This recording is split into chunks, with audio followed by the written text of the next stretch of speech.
Price the Lord. ஆண்டவராக இயேசு கிறிஸ்துவின் நாமத்தில் உங்களை வாழ்த்துகிறேன், வரவேற்கிறேன். கர்த்தர் உங்களை ஆசீர்வதிப்பாராக. இல்லை ஆசீர்வாதமாக, பாதுகாப்பாக, சுகமாக இருக்கிறீங்க என்பதை கர்த்தருக்குள் விசுவாசிக்கிறேன். கர்த்தர் உங்களை ஆசீர்வதிப்பாராக. ஆண்டவர் இந்த நேரத்தில் நம்மோடு கூட பேசுவார். தேவன் யார் தெரியுமா? பேசுகிற கர்த்தர், சமயத்துக்கேற்ற வார்த்தைகளை தருகிறவர். எந்த சூழ்நிலைமை இருந்தாலும் அந்த சூழ்நிலைமையின் மத்தியில் தேவன் கடந்து வந்து நம்மோடு கூட பலப்படுத்தி பேசுகிற, தைரியப்படுத்துகிற தேவனாக அவர் இருக்கிறார். அதே நேரத்தில் நம்மை ஆறுதல் படுத்துகிற தேவனாய் மாத்திரம் அல்லாமல் நமக்குள் மாறுதலையும் கட்டளையிடுவதற்கு ஏதுவான வார்த்தைகளையும் தேவன் நமக்கு கொடுக்கிறவராய் இருக்கிறார். இந்த தேவன் நம்மோடு கூட பேச போகிறார். உங்களுடைய சிந்தைகளை உங்களுக்கு கர்த்தருடைய வார்த்தைக்கு நேராக நீங்கள் திருப்பும்படி நான் தயவாய் கேட்கிறேன். வெளிப்படுத்தின விசேஷம் 14ஆம் அதிகாரம் 13ஆம் வசனம். ரெவலேஷன் சாப்டர் 14 verse 13 நான் வாசிக்கிறேன். பின்பு பரலோகத்திலிருந்து ஒரு சத்தம் உண்டாக கேட்டேன். அது, கர்த்தருக்குள் மரிக்கிறவர்கள் இது முதல் பாக்கியவான்கள் என்றெழுது. அவர்கள் தங்கள் பிரயாசங்களை விட்டு ஒழிந்து இளைப்பாறுவார்கள். அவர்களுடைய கிரியைகள் அவர்களுடைய கூட போகும். ஆவியானவரும் ஆம் என்று திருவுளம் பற்றுகிறார் என்று சொல்லிட்டு நாம் ஜெபிப்போம். கர்த்தர் நம்மோடு கூட பேசும்படிக்கு. பரலோக பிதாவே, இயேசு கிறிஸ்துவின் நாமத்தில் நாங்கள் ஜெபிக்கிறோம். இந்த ஆசீர்வாதமான நேரத்திற்காக நன்றி செலுத்துகிறோம். தேவரீர் எங்களோடு கூட பேசுகிறவர். உம்முடைய வார்த்தை எங்களை பலப்படுத்தக்கூடியது. உம்முடைய வார்த்தை வெறுமையாய் திரும்பாது.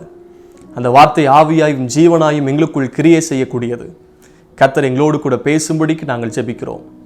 ஆண்டவரே, இந்த வார்த்தைகளை கவனிக்கிற சிறியவர்கள், பெரியவர்கள், வாலிபர்கள், வீட்டில் இருக்கிற ஒவ்வொரு நபர்களையும் உம்முடைய பிரசன்னத்துக்குள் தருகிறோம். வார்த்தையாக இருக்கிற தேவன் உலாவுவீராக, கிரியை செய்வீராக. இந்த வார்த்தைகளுக்கு பிரயோஜனமாக்கி தாரும். இயேசு கிறிஸ்துவின் நாமத்தில் ஜெபிக்கிறோம் எங்கள் நல்ல பிதாவே. ஆமேன், ஆமேன். God bless you. ஒரு விசை கூட நான் உங்களை அன்போடு இயேசுவின் நாமத்தில் வாழ்த்துகிறேன், வரவேற்கிறேன். மீண்டும் ஒரு விசை இந்த வசனத்தை கவனிப்போம். வெளிப்படுத்த விசேஷம் 14ஆம் அதிகாரம் 13ஆம் வசனம். பின்பு பரலோகத்திலிருந்து ஒரு சத்தம் உண்டாக கேட்டேன். அது, கர்த்தருக்குள் மரிக்கிறவர்கள் இது முதல் பாக்கியவான்கள் என்றெழுது. அவர்கள் தங்கள் பிரயாசங்களை விட்டு ஒழிந்து இளைப்பாறுவார்கள். அவருடைய கிரியைகள் அவர்களுடனே கூட போகும். அந்த வசனத்தில் ஒரு வார்த்தை இதில் எழுதப்பட்டிருக்கிறது.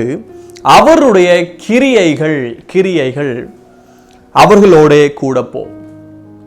இந்த வசனத்தில் பார்க்கும்போது கர்த்தருக்குள் மரிக்கிறவர்கள் பாக்கியவான்கள். மரணத்தில் கர்த்தருக்குள் மரிக்கிற மரணம், கர்த்தருக்கு வெளியே மரிக்கிற மரணம் என்று இருக்கிறது.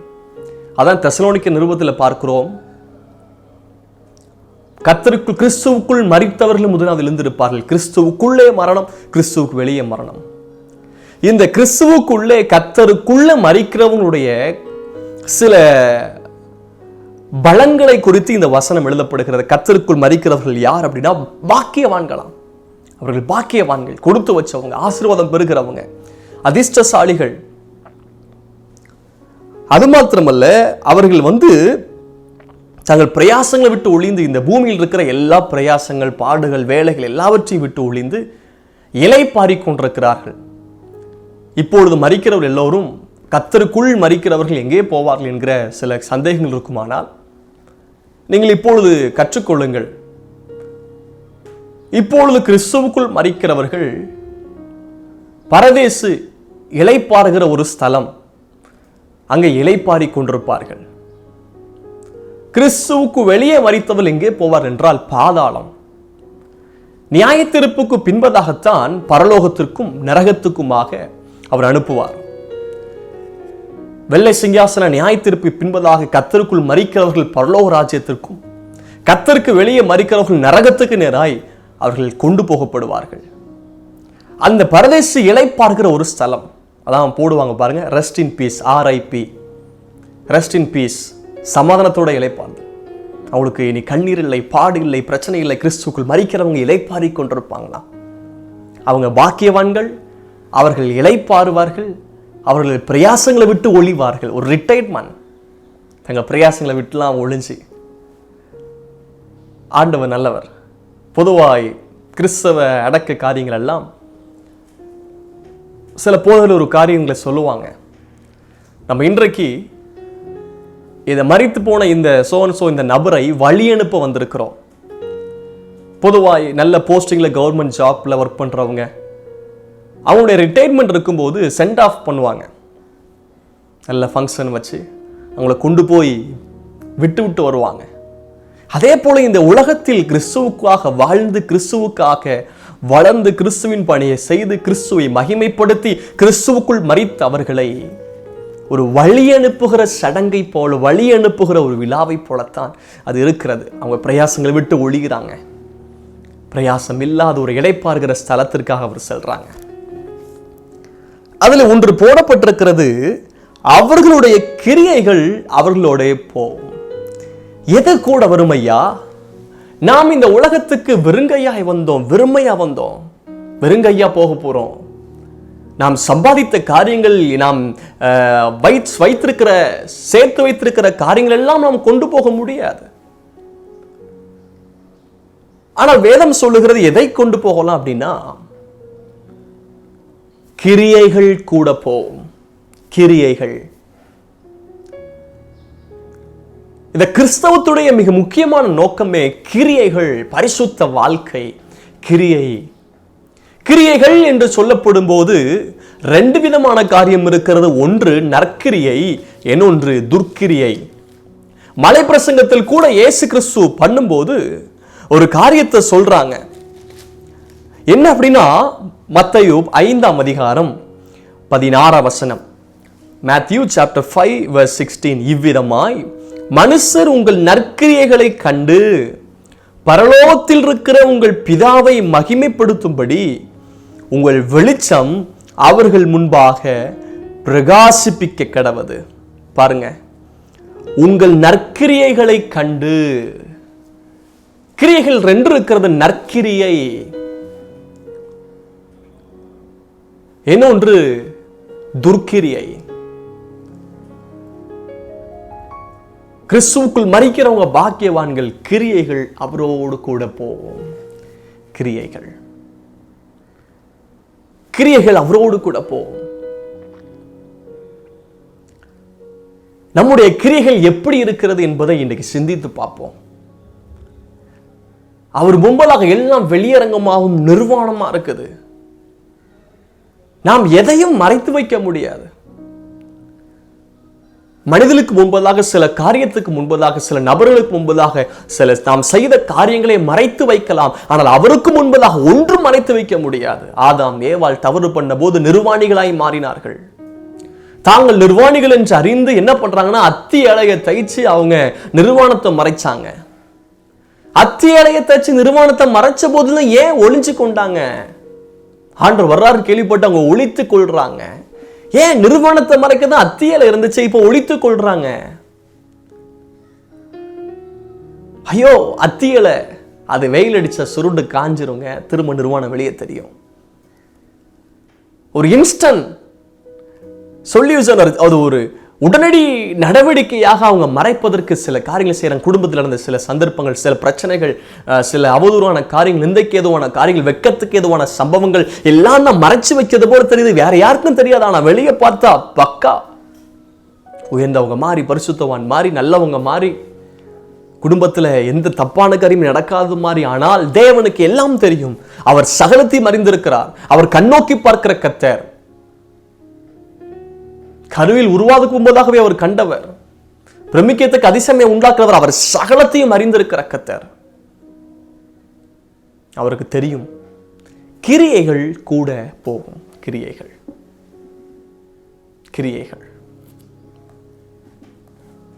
நம்முடைய கிரியை எப்படி இருக்கிறது? நம்முடைய கிரியை எப்படி இருக்கிறது?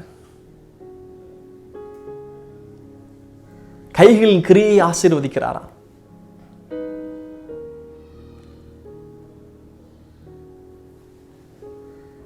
நம்முடைய கிரியை குறித்து கொஞ்சம் யோசித்து பாருங்க. கூட போறது கிரியை. இந்த உலகத்தில் நான் எப்படிப்பட்ட கிரியை செய்கிறேன்? இயேசு கிறிஸ்து சொல்றார், நான் செய்யும்படி எனக்கு நியமித்த கிரியைகளை செய்து முடித்தேன் என்று அழகா இயேசு சொல்றார். இயேசு இந்த பூமிக்கு வந்த நோக்கம் கிரியைகளை செய்வதற்கு, நற்கிரியைகளை செய்வதற்காக இந்த பூமியில வந்து தன் நற்கிரியைகள் எல்லாம் செய்தார். ஜனத்தை விடுவித்தார், ஜனத்தை மன்னித்தார், சுவிசேஷத்தை பிரசங்கித்தார். அப்போஸ்தலனாகிய பவுல் சொல்றார், நல்ல போராட்டத்தை போராடினேன், ஓட்டத்தை முடித்தேன், விசுவாசத்தை காத்துக்கொண்டேன். அந்த பவுலுக்குள் கிரியை இருந்தது. நமக்குள்ள எப்படிப்பட்ட கிரியை இருக்கிறது? துர்க்கிரியா நற்கிரியையா? கொஞ்சம் சிந்தித்து பாருங்கள். கெட்ட வார்த்தைகள், தூஷணமான வார்த்தைகள், சபிக்கிற வார்த்தைகள், நிந்திக்கிற வார்த்தைகள், மற்றவர்களுக்கு விரோதமாக எழும்புகிற காரியங்கள், மற்ற குடும்பத்துக்கு விரோதமாக எழும்புகிறது, இதெல்லாம் செய்து கொண்டிருக்கிறோமா? இன்னும் நம்முடைய கிரியைகள் துர்க்கிரியைகளாக இருக்கிறது. நம்முடைய கிரியைகள் சரி செய்கிற நேரமாய் மாறட்டும். கிருபைகளை ஏன் கட்டளையிடுகிறார் என்றால், நம்முடைய கிரியைகளை சரி செய்வதற்காக கொடுக்கப்படுகிற தருணங்கள்.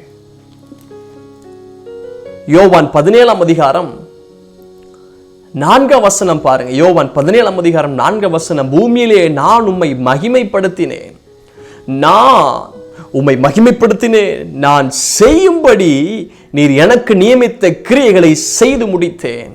நீ செய்யும்படி எனக்கு நியமித்த கிரியைகளை செய்து முடித்தேன். ஆண்டவராக இயேசுவை ஏற்றுக்கொண்ட ஒவ்வொரு நபர்களுக்கும் நாம் செய்யும்படிக்கு பிதாவாகிய தேவன் நமக்கு கொடுக்கப்பட்டிருக்கிற கிரியைகள் இருக்கிறது. ஆண்டவர் இயேசு கிறிஸ்துவை சொந்த இரட்சகராக ஏற்றுக்கொள்ள வேண்டும். அவர் ஒருவரே தேவன், அவர் ஒருவரே பாவத்தை மன்னிக்கிறவர், ஒருவரே நித்திய ஜீவனுக்கு வழி, சத்தியம், ஜீவன், அவர் ஒருவரே தெய்வம் என்கிற ஒரு சிந்தை, ஒரு அறிவு நமக்கு உண்டாயிருக்க வேண்டும். அவரை இயேசுவா ஏற்றுக்கொள்ள வேண்டும், அவரை சொந்த இரட்சகராக ஏற்றுக்கொள்ள வேண்டும். என்ன அப்படின்னா, முன்பதாக சொல்றாரு பாருங்க, இயேசுடைய கிரியைகளை குறித்து பல காரியம் பார்க்க முடியும். இயேசு அற்புதம் செய்கிற கிரியை அவருக்குள் இருந்தது, ஒரு வல்லமையின் கிரியை அவருக்குள் வெளிப்பட்டது. ஆண்டவர் நல்லவர், அன்பின் கிரியை அவர் வெளிப்படுத்தினார். இன்னைக்கு அன்பின் பிரயாசத்தை, அன்பின் கிரியைகளுக்கு பலன் கொடுக்கிற தேவன் ஆண்டவர். கிரியைகளுக்கெல்லாம் பலன் கொடுக்கிறவர். ஒவ்வொரு முறையும் கிருபை கட்டளையிடுகிறார். ஏன் தெரியுமா? நம்முடைய கிரியையை சரி செய்வதற்கு. கிருபையின் காலம் முடிவடைய போகிறது. கிரியைக்கு பலன் கொடுக்கிற காலம் ஒன்று வரப்போகிறது. கிரியைகளுக்கு பலன். ஆண்டவர் இயேசு கிறிஸ்து வரப்போகிறார். அவர் வரும்போது ஒவ்வொருவருக்கும் அவர் கிரியைகளுக்கு ஏற்ற பலனை அவர் கொடுக்கிறவராய் இயேசு கிறிஸ்து வெளிப்பட போகிறார். ஆண்டவர் நல்லவர், அவர் கிருபை என்றும் உள்ளது. வெளிப்படுத்தின விசேஷம் 22ஆம் அதிகாரம் 12ஆம் வசனம். வெளிப்படுத்தல் 22:12, இதோ சீக்கிரமாய் வருகிறேன், அவனவனுடைய கிரியைகளின்படி அவனவனுக்கு நான் அளிக்கும் பலன் என்னோட கூட வருகிறது. தெளிவாய் இந்த வேத வசனம், பரிசுத்த வேதாகம் முடியும் போது அந்த கடைசி பக்கத்தில் எழுதப்பட்டிருக்கிற வார்த்தை, சீக்கிரமாய் வருகிறேன், அவனவனுடைய கிரியைகளின்படி அவனவனுக்கு நான் அளிக்கும் பலன். கிரியைகளின்படி பலன் அளிக்கிறவர், கிருபையின்படி பலன் அளிக்க மாட்டார். இது கிருபையின் காலம். இந்த நாட்களில் ஆண்டவர் கிருபையின்படி பலன் கொடுப்பார். ஆனால் ஒரு நாள் வரப்போகிறது, இயேசு கிறிஸ்து வரும்போது அவர் கிருபையின்படி பலன் கொடுக்காமல் கிரியையின்படி பலன் கொடுக்கிற தேவனாய் வெளிப்பட போகிறார். It is a right time to change your attitudes. It is a right time to change your works. It is a right time to change your deeds. உடைய கிரியைகளை சரி செய்வதற்கான ஒரு தருணத்தை ஆண்டவர் இன்றைக்கு கட்டளையிடுகிறார். இது கிருபை. ஏன்? எனக்கு இருக்கிற துர்க்கிரியை சரி செய்வதற்காய் கொடுக்கப்படுகிற ஒரு வாய்ப்பு. இன்றைக்கு இரட்சணியத்தினால், இன்றைக்கு அனுக்கிரகத்தின் காலம். இந்த வசனத்துக்கு முன்பதாக சொல்ற வெளிப்படுத்த 22:11, அநியாயம் செய்கிறவன் இன்னும் அநியாயம் செய்யட்டும், அசுத்தமா இருக்கிறவன் இன்னும் அசுத்தமா இருக்கட்டும், நீதி உள்ளவன் இன்னும் நீதியாகட்டும், நீதி செய்யட்டும், பரிசுத்தம் உள்ளவன் இன்னும் பரிசுத்தமாகட்டும்.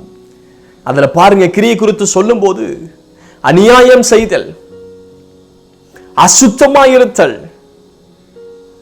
நீதி செய்தல், பரிசுத்தமாதல்.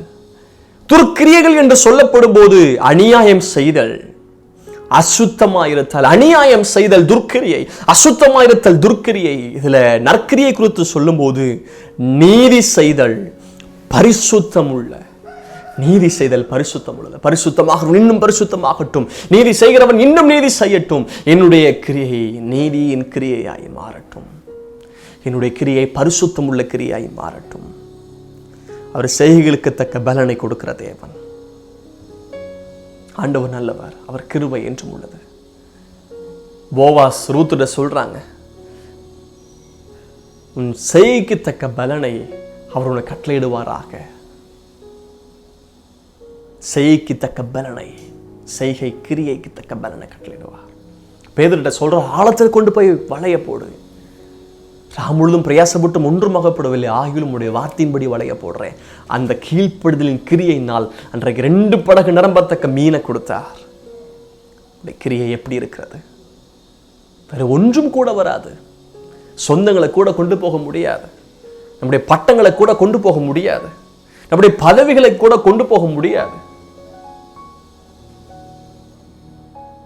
நம்மோடு கூட நம்முடைய கிரியைகள் கூட போகும். காரணம், நியாயத்தீர்ப்பு நாளில் நம்முடைய ஒவ்வொரு கிரியைகளையும் ஒரு வசனத்தின்படி நீதியோடு அவர் நியாயம் தீர்க்கிற தேவன். அன்றைக்கு இரக்கம் பாராட்ட மாட்டார், அன்றைக்கு அவர் கிருபை கட்டளையிட மாட்டார். ஒவ்வொருடைய கிரியைகளை அறிந்து அவர் சத்தியத்தோடும் நீதியோடும் அவர் நியாயம் தீர்க்கிறவராய் வெளிப்பட போகிறார். அவர் நீதி உள்ள நியாயாதிபதி. ஒருவேளை இந்த வார்த்தை கேட்டுக்கொண்டிருக்கிற வாழ்க்கையில ஒருவேளை ரகசிய பாவம் இருக்குமானால், அக்கிரம செய்கிறவனா இருக்கிறேன், துர்க்கரி எனக்குள் பெருகி இருக்கிறது, பாவம் செய்து தேவ மகிமை அற்றவனா இருக்கிறேன், பாவி என்கிற பட்டம் எனக்கு கொடுக்கப்பட்டிருக்கிறது, என்னுடைய நிலைமை ஒவ்வொரு நாளும் மோசமாய் கொண்டிருக்கிறது, ஆவிக்குரிய நிலைமை மங்கிக் கொண்டிருக்கிறது, எனக்கு ஒரு மீட்பு உண்டா, திரும்ப என்ன புதுப்பிப்பார் ஆண்டவர். அன்றைக்கு தாவீதை புதுப்பித்தவர், இரட்சணியத்தின் சந்தோஷத்தை திரும்ப தந்தவர். அவருடைய கிரியை துர்க்கிரியாய் இருந்தது, ஆனால் ஆண்டவர் நற்கிரியாய் அதை மாறும்படிக்கு கர்த்தர் உதவி செய்தார். உற்சாகமான ஆவியனை தாங்கும்படி செய்யும், உடைய பரிசுத்தாவியை எடுத்துக்கொள்ளாமல் இரும் என்று சொல்லுகிறார். சுத்த இருதயத்தை எனக்குள் சிருஷ்டியும் என்று சொல்லுகிறார். ஒருவேளை எனக்குள் துர்க்கிரியை இருக்குமானால், ஆண்டவரே எனக்கு சுத்த இருதயத்தை தாரும், நிலவரமான ஆவியனை தாங்கும்படி செய்யும் என்று கேளுங்கள். என்னை பரிசுத்தமாக்கும் ஆண்டவரே. அக்கிரம விஷயங்களின் மேல் மிஞ்சி வல்லமை கொண்டதனால் அப்படின்னு சொல்ற, அக்கிரம விஷயங்களுக்குள்ள மிஞ்சி வல்லமை கொள்ளது என மன்னிங்க ஆண்டவரே, மன்னிங்க ஆண்டவரே.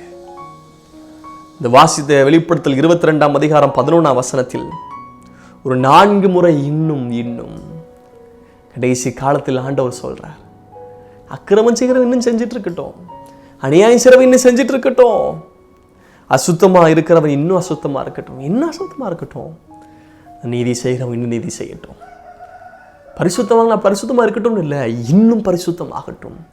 இன்னும் பரிசுத்தம், சுத்தம் என்பதற்கும் பரிசுத்தம் என்பதற்கும் வார்த்தை வித்தியாசம். ஹோலி, உடைய ஆண்டவர் ஹோலி, அவர் பரிசுத்தம் உள்ள தேவன்.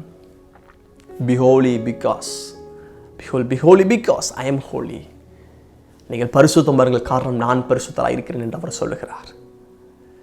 ஆண்டவரே என்னை சுத்திகரியும், என்னை பரிசுத்தமாக்கும், என்னுடைய கிரியைகள் சுத்திகரிக்கப்படட்டும் என்று ஆண்டவரிடத்தில் கேளுங்க. அவர் நம்மை சுத்திகரிக்க வல்லவராக இருக்கிறார். இயேசு கிறிஸ்து இரத்தம் சகல பாவங்களை நீக்கி சுத்திகரிக்கும். பேதுரு இயேசு மறுதலித்தாருடைய கிரியை ஒரு மறுதலிக்கிற கிரியையாக இருந்தது. ஆனால் ஆண்டவர் பேதுரு மேல மனசாப்பட்டு பேதுரு மேல இறங்கினார். பேதுரு மனசாப்படுறார், ஐயோ தப்பு பண்ணிட்டேனே, மனம் திரும்புதல் உண்டாயினது. ஆனால் யூதாஸ் இயேசுவை காட்டி கொடுத்தான், மனசாபம் வந்தது, ஆனால் மனம் திரும்புதல் வரவில்லை. குற்ற உணர்வு வந்தது. நமக்கு குற்ற உணர்வு அவசியம் இல்லை, பாவ உணர்வு. பரிசுத்தம் வரும்போது அவர் பாவத்தை குறித்தும் நீதி குறித்தும் கண்டித்து உணர்த்துவார். நான் பாவியப்பா என்ன மன்னிங்க.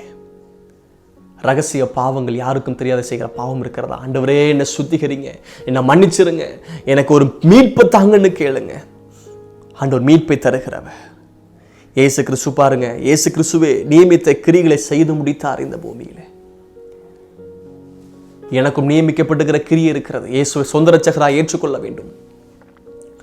பிதாகுமார் பரிசுத்தாவின் நாமத்தில் மூழ்கி ஞானஸ்நானம் பெற்றுக் கொள்ள வேண்டும். ஜலத்தினாலும் ஆவினாலும் பிறவிட்டால் நீங்கள் தேவனுடைய ராஜ்யத்துக்கு போக முடியாது என்று சொல்லப்பட்டிருக்கிறதே.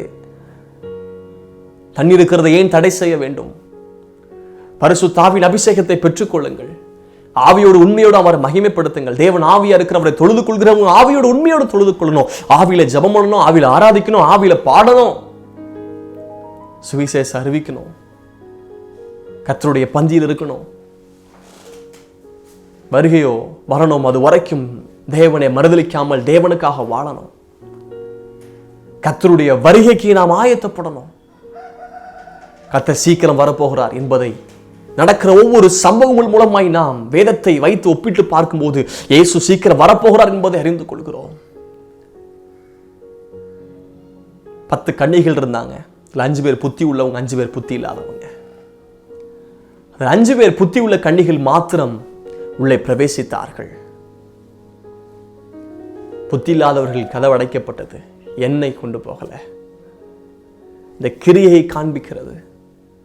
கிரியை எல்லாம் இருக்கிறது. அவர் வருகிற நேரத்தில் திரும்ப என்ன வாங்க போனாங்க.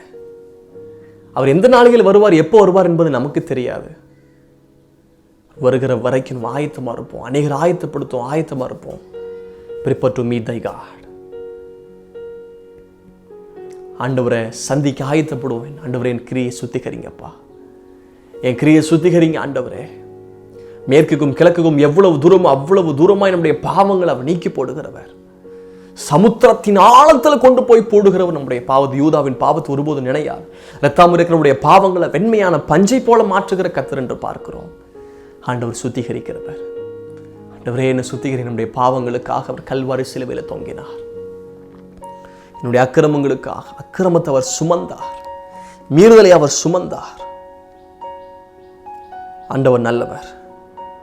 யோவான் 17ஆம் அதிகாரத்தில் இயேசு சொல்றார் பாருங்க, 1ஆம் வசனத்திலிருந்து. இயேசு இவைகளை சொன்ன பின்பு தம்முடைய கண்களை வானத்துக்கு ஏறெடுத்து சொல்றார், பிதாவே, வேலை வந்தது. உம்முடைய குமாரனுக்கு தந்தள்ளின யாவருக்கும் அவர் நித்திய ஜீவனை கொடுக்கும் பொருட்டு மாம்சமான யாவர் மேலும் நீர் அவருக்கு அதிகாரம் கொடுத்தபடியே உம்முடைய குமாரன் உம்மை மகிமைப்படுத்தும்படிக்கு நீர் உம்முடைய குமாரனை மகிமைப்படுத்தும். ஒன்றான மெய்தேவனாகிய உம்மையும் நீர் அனுப்பினவராகிய இயேசு கிறிஸ்துவையும் அறிவதே நித்திய ஜீவன். ஒன்றான மெய்தேவன் இரட்சகராக இயேசு கிறிஸ்து ஒருவரே. நற்கிரியைகளை செய்ய வேண்டுமானால் முதலாவது இயேசு கிறிஸ்துவை சொந்த இரட்சகராய் ஒன்றான மெய்தேவனாய் ஏற்றுக்கொள்ளுங்கள். அப்படி ஏற்றுக்கொண்டால் நித்திய ஜீவனை பெற்றுக்கொள்வதற்கு ஒரு வாய்ப்பு, ஒரு வழி கிடைக்கும். ஜீவனுக்கு வழி அவர்தான். ஆண்டவர் நல்லவர். பூமியில் நான் உம்மை மகிமைப்படுத்தினேன். நான் செய்ய முடியும் எனக்கு நியமித்த கிரியைகளை செய்து முடித்தேன். நம்முடைய கிரியை எப்படி இருக்கிறது? நம்முடைய கிரியை நான் எப்படி செய்து கொண்டிருக்கிறோம்? கிரியை அவரோடு கூட போகும். அப்போஸ்தலர் 20ஆம் அதிகாரம் 24ஆம் வசனம். Acts chapter 20 verse 24. ஆகிலும் அவைகளில் ஒன்றை குறித்து கவலைப்படேன், என் பிராணனையும் நான் அருமையாக எண்ணினேன், என் ஓட்டத்தை சந்தோஷத்தோடு முடிக்கவும் கிருபையின் சுவிசேஷ பிரசங்கம் பண்ணும்படிக்கு நான் கர்த்தராகிய இயேசுவினிடத்தில் பெற்ற ஊழியத்தையும் நிறைவேற்றவும் விரும்புகிறேன். அவருடைய விருப்பத்தை பாருங்கன்னா, ஊழியத்தை முடிக்கணும், ஓட்டத்தை சந்தோஷத்தோடு முடிக்கணும், என் கிரியையை நான் கர்த்தருக்கு முன்னாடி நான் செய்து முடிக்கணும் என்கிற ஒரு விருப்பம் அவருக்குள் இருந்தது. ஆண்டவர் நல்லவர். என்னுடைய சித்தம் செய்வது என்னுடைய போஜனமா இருக்குது என்று இயேசு சொல்லுகிறார்.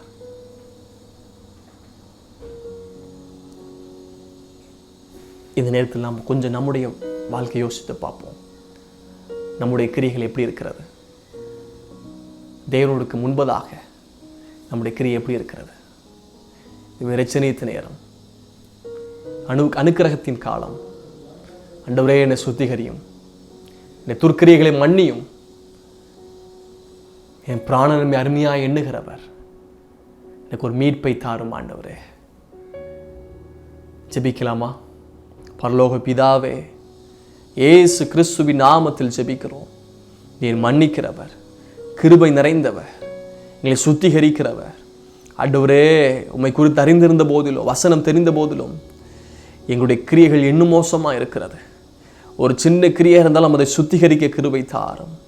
கிரியைகளை சரி செய்யணுமே ஆண்டவர். நற்கிரியைகளை கண்டு பிதாவக தேவனை மகிமைப்படுத்தும்படிக்கு என்று சொல்லப்பட்டிருக்கிறதே. கிரியைகளின்படி அவனவனுக்கு நான் கொடுக்கும் நோடு கூட வருகிறது என்று பார்க்கிறோமே. ஆண்டவரே, கிரியில் அறிந்திருக்கிறேன், கிரியில் அறிந்திருக்கிறேன் என்று ஒவ்வொரு சபைக்கும் பேசுகிறேன். எபேசு சபைக்கெல்லாம் ஆண்டவர் ஒவ்வொரு சபைக்கும் கிரியில் அறிந்திருக்கிறேன், கிரியில் அறிந்திருக்கிறேன், கிரியில் அறிந்திருக்கிறேன். இந்த கிரியில் அறிந்திருக்கிற தேவன் ஒருவர் உண்டு என்பது அறிந்திருக்கிறோம்.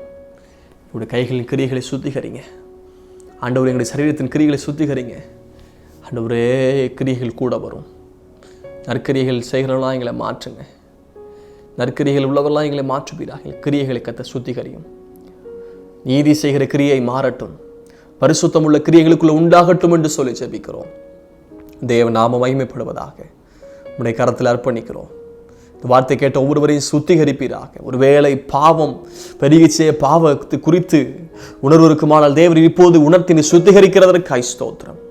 ஐயோ, அந்த பாவத்தை விடுபட முடியல, சில ரகசிய பாவம் இருக்கிறது, வீட்டுக்கு தெரியாமல் சில காரியத்தை செய்கிறேன், துணிகரமான பாவம் இருக்கிறது, என்னை விளக்குங்க என்று சொல்லி எதிர்பார்த்து கொண்டிருக்கிற வாஞ்சிக்கிறவங்களுக்கு அற்புதம் நடக்கட்டும், சுத்திகரிப்பு உண்டாகட்டும் என்று சொல்லி ஜெபிக்கிறேன்.